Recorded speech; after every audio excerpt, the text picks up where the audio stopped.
Най-лошото управление у народ безкултурен или малокултурен е демократическото. Публичната сиромашия не е в безхлебицата, а в безлюдицата. Умирам неизползван. Бих могъл да дам 1000 пъти повече на общество и народ. Моите усилия бяха слаби усилия, защото бяха самотни. Върви към мощната просвета, световните борби върви, от длъжност неизменно воден, и Бог ще те благослови. Напред, науката е слънце, което в душите грей. Напред, народността не пада там, дето знанието живей. Светът отворена е книга и всякой може да успее по нещо в нея да прочита и нещичко да разумее. Но онзи пълно я разбира, онзи мъдрец и тайновед, неявни знаци, който вижда вред, гдето спира своя глед. Не стига само да прочиташ, и слепи и знае да чете. Учи се думи да откриваш между самите редовце. Чети наопако в сърцата, избръщай буквите, рови, търси оно, което бяга, от голи поглед се бои. И с пръст похващай всяко дело, пред всяка съвест турей свещ, търси срама на всяко чело и сянката зад всяка свещ.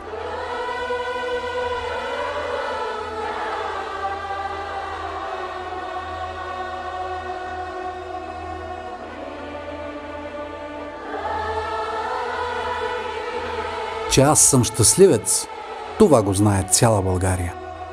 Но той, което никой не знае, то е, че днес нямах 45 стотинки да си купя тютюн. Това обстоятелство никак не ми попречи обаче да съхраня своето царствено величие. Аз все пак гледах на света и хората тъй, като че милион Ротшилдовци и Вандербилтовци мога да ги натъпча в джеба на жилетката си. А пък нашите богаташи не представляваха пред моите очи нещо повече от пепелта на снощната ми последна цигара. Това е всичко хубаво, ама тютюн все пак няма. Да го вземе дявола, глупава страст.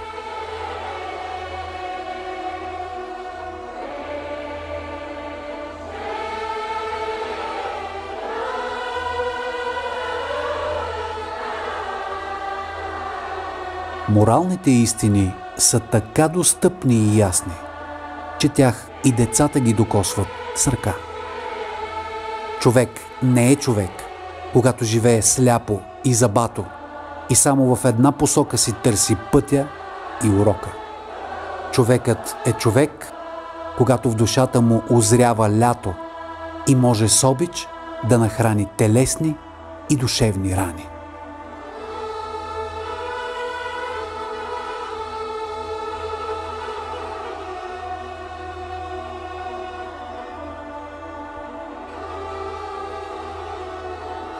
По-добре е да казваш на един език 10 истини, отколкото да си служиш с 10 езика, за да кажеш една истина.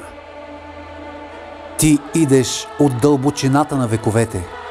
От потъмнелите страници на историята се усмихват твоите бездънни очи. Косата ти е прошарена от среброто на времената, нозете ти са боси, а петите напукани.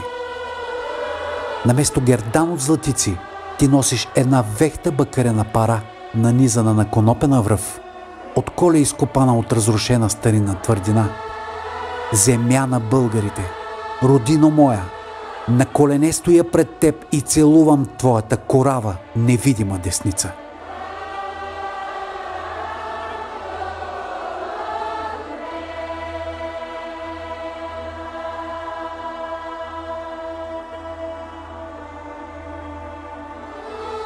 Царството на духа е у всеки го, но не всеки го вижда у себе си, защото то е като имане, закопано в нива, която стопанинът оре. Където и да отида, аз не проявявам толкова интерес към чуждото, колкото към българското. И отивайки в Англия или Франция, замислям се за нас, за нашия народ, за нашата страна. Ако се опитате да видите света чрез онези понятия и представи, които науката ви дава днес, светът би изглеждал не само необозрим, но и безмислен. Щастието се състои в това да побеждаваш злото в себе си. Въпросът е само на време да го сториш.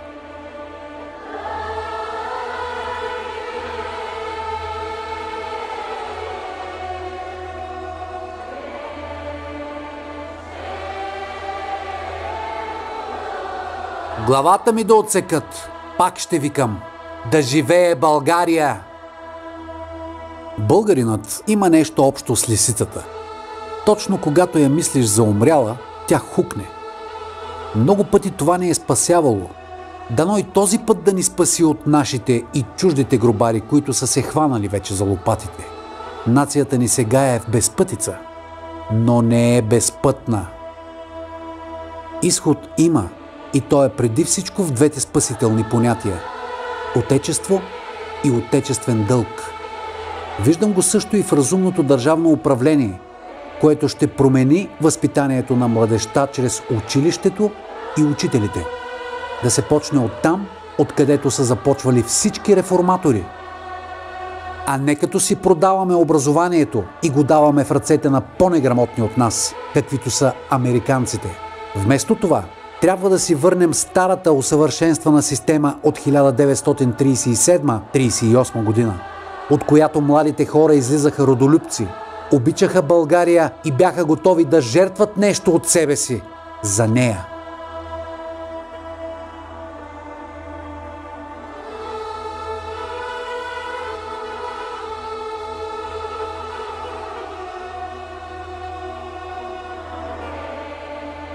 Ако народът не може да бъде целокупен, лесно ще стане изцяло купен.